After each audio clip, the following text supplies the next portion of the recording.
We have been following Jesus' call upon the disciples, and in particular Peter, over the last few weeks. We've journeyed with him from being a fisherman at Galilee through to his discipleship under Jesus and his denial of Christ. This story at the end of the Gospel of John brings us right back to where it all began for Peter. We're back to the Sea of Galilee, fishing. This final chapter of John contains some of Peter's most important and intimate conversations with Jesus. And although we won't cover it all this week, it's important to understand their significance, especially as this story sets up the scene for what's to come. Our scripture begins with the gathering of 7 disciples, notably including Peter and John. Peter throws an idea out into the air. I want to go fishing, which is something that he would need help to do in order to manage the boat and the nets. So the other disciples agree to come along. It's impossible to say why they did this, whether this was really just a spontaneous fishing trip or the beginning of life returning to what they knew to be comfortable. But the general impression given is that of men without a purpose. An unsuccessful night of fishing follows, and Jesus, who at this moment appears on the shore, calls to them, inquiring about their catch. But they don't recognize him, which is characteristic of John's portrayal of Jesus post-resurrection. It may have also been because it was the early hours of the morning and there was not enough light. Either way, he calls to them, inquiring about their long night of fishing. Friends, have you caught any fish? Although the NIV uses friends here, the Greek word used, paidion, is the same word Jesus uses when he tells his disciples to let the children come to him. In fact, this word suggests Jesus is calling the disciples little children, or even infants. I love how the NRSV puts it. Children, you have no fish, have you? It seems to carry a maternal tone of concern, rather than condescension, coming from a Christ who wants nothing more than to bring her chicks under her wings. The disciples answer a concise no, the brevity of such a reply being only natural in a conversation shouted by disappointed men across 100 meters of water. I imagine it coming out in a mix of embarrassment and anger at this stranger on the beach who has the audacity to not only call them little ones, but to point out their failings as fishermen as well. Then the mysterious man on the beach tells them to put their nets on the other side of the boat, because then they'll find some fish. Strangely, and with nothing much to lose, they do as they're told. Haul in their net and drop it on the other side. And as they do, they find fish. In fact, so many fish, they were unable to haul the net back into the boat. And upon seeing this miracle, John exclaims to Peter, "It is the Lord." Once Peter realizes that this man on the shore is Jesus, he grabs his clothes and dives straight into the water. When I read this story at first, I thought that he was so excited to see Jesus that he couldn't wait to be with him.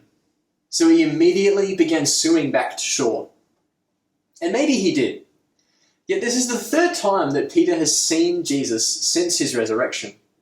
Surely meeting him again would be somewhat of a normality now. Upon doing a little bit more reading, I was drawn to the fact that once Peter is in the water, John does not actually say that Peter began swimming back to shore, and John is known for his details. So perhaps, instead of swimming back to shore, he started swimming away. Is he so embarrassed by the fact that Jesus caught him back in his old ways that he decides to simply hide underwater? Like a child hiding from a parent when they know that they've done something wrong. Or is Peter just still slow to think and quick to act, and upon hearing Jesus is here, immediately begins the journey back to shore? This seems the more likely option, given the scene that follows, but I don't think we can completely discount a Peter that is not riddled with shame. Either way, there is something driving his emotional and seemingly reckless behaviour. I remember as a child hearing the sound of the front door open and the loud rattle that it made, no matter how softly you tried to close it. And I would drop everything that I was doing to try and catch my dad in the hallway as he came home. Sometimes, though, I was in a mad scramble to try and cover up something that I was working on, or a mess that I'd made that I knew that he wouldn't be too keen on. But the primary motivation for little Ryan was just to be with his dad. And I'm sure that all his dad wanted to do was to be with his son. In Peter, I think we see something of this excitement and shock, a primal reaction to want to be with someone who meant the world to him. This is a pivotal moment for Peter. Following his threefold denial of Christ, he once again recognizes how significant Jesus is to him, although it takes 3 appearances for this to really sink in. So Peter throws on his clothes and dives into the lake. It's not clear whether he made it back before the disciples in the boat, but what is clear is that they all make it back to shore in time to see a fire with fish cooking and bread ready to serve. This is by no means a miraculous meal, as Jesus instructs the disciples to bring some of their own fish, but it is certainly a significant sign of Jesus' hospitality. I want to pause the story here and focus in on Peter for a moment. Over the past few weeks, we've journeyed with Peter as he went from fisherman to follower, leaving his family profession to begin a life of hardship and wonder under Jesus. This first step to follow Jesus changed the path that the rest of his life would lead. Next, we looked at another defining moment in Peter's life, one where he's asked, perhaps for the first time, to identify who this man is. Not from what other people have said about him, but on a personal level, what he really means to Peter. After this story of Peter's personal revelation of this cosmic identity of Christ, Amanda presented us last week with Peter's gut-wrenching denial.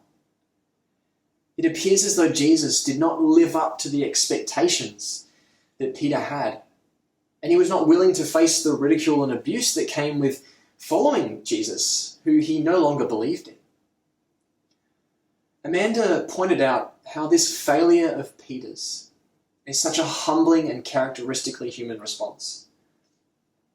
And I see the entirety of Peter's journey as one that is humbling and characteristically human. The roller coaster ride that was Peter's physical life, as well as the pits and the peaks of his spiritual journey, are so relatable that it is no wonder we often feel like laughing at him sometimes for making such silly mistakes. But it's this relatability that carries a humbling reminder that every experience that Peter had is one that we as fellow humans share with him. In each of these cases, whether we relate to found Peter or lost Peter, or a definite Peter or a defeated Peter, in each of these stories we should look at how Jesus responds, always in love. We return back to our story now, to Jesus' breakfast invitation.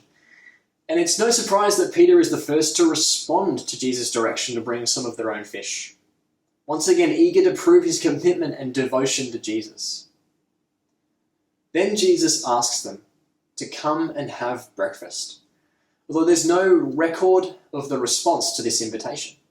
Instead, we get a glimpse into the minds of the disciples, that despite knowing that this man was Jesus, they still feel as if something is different. I don't know about you, but I've never once thought to ask, "Who are you?" to a friend of mine, let alone someone that you've spent the last 3 years of your life devoting every moment of your day to. But this question was still there for the disciples. Something was different about this Jesus. Most likely, sensing these internal questions, Jesus acts. He takes the bread and he gives it to them, and he does the same with the fish. And in this simple, practical, and wordless way, assures them of his identity and assures them of his love. This morning, I wonder if you feel like any of the disciples in this moment, full of questions and potentially full of doubt and shame, too embarrassed to ask those questions that you have, and too scared of what his response may be, if there's a response at all. But let me assure you that no matter what state of mind you are in this moment, Jesus is there with you. Breakfast is waiting. So come with what you have and just as you are. This invitation is not just exclusive to now, but remains an eternally open door, waiting for you to walk through, whether it is your first or 100th time doing so.